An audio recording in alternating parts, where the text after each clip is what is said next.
ምንድነው አትናገርም እንዴ? ብር አቃይ ነው ወጣው እንጂ ተፈጀጃትን በጭ እንዳመከሽ ምንድነው ይሄ? ምንድነው እስቲ ጣለው ቶፋትን ካንደሽ ምን ላርግም ይሸከሽካል ጅራፊት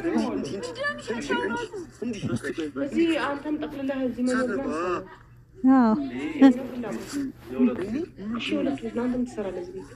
ዛሬ ማድረስ አለብኝ አደርኩኝ ምን ነው ያኔ ምን ነበር ማለት ተብራለ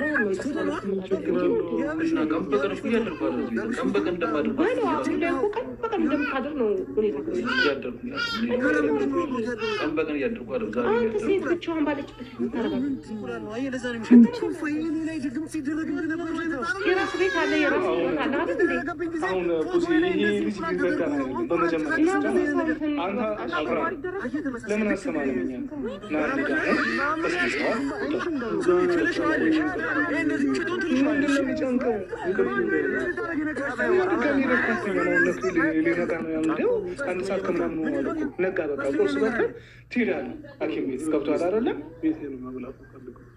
ቤቴ ነው መብላት የምትፈልገው እኛን አውቀና በመጀመሪያ ታላቅ ወንድምህ ነኝ። ስላንተ እጅግ የምጨነቅ ስላንተ እጅግ የማሰብ ታላቅ ወንድምህ ነኝ። ታላቅ እህታችን እዚች ጋር በጠዋት በአንተ ምክንያት በንፋስ ስትሽከረከር አሳመምካት ልጅቷ። አንተ እሷ እንኳን ስትንከራከር ለምንድን ነው የማይገባ? እኛ እኮ ለአንተ ጤንነት እየተጨነቅን ነው። እንግዲህ እነሱ አንተ ጤንነት ምንም ሊገባቸው አልቻለም። በቃ ደህና ነው እያሉ ነው። እኛ ደግሞ ደህንነትን አላመንም እያልን ነው። ሐኪም ቤት ሄደን አይደለ? በቃ እንደ ዶክተር 5 ቀን እንድከታተለው ፈልጋለሁ አለችና ቢያንስ ያንን ቀን እንኳን ታግሰህ ለምን ከኛ ጋር አትሆንም?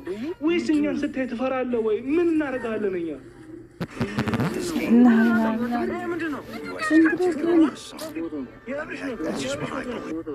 ቀን እንኳን ታግሰህ ለምን ከኛ ጋር አትሆንም? ወይስ እኛን ስታይ ትፈራለህ ወይ? ምን እናደርጋለን እኛ? ምን ታደርጊዋለሽ? ለምንድን ነው ይሄ? በምን አይነት ቃል ነው የምታስረጂው? ምን አይነት አዲስ ባህሪ ምን አይነት ባህሪ እንዳመጣ ነው ያልገባኝም።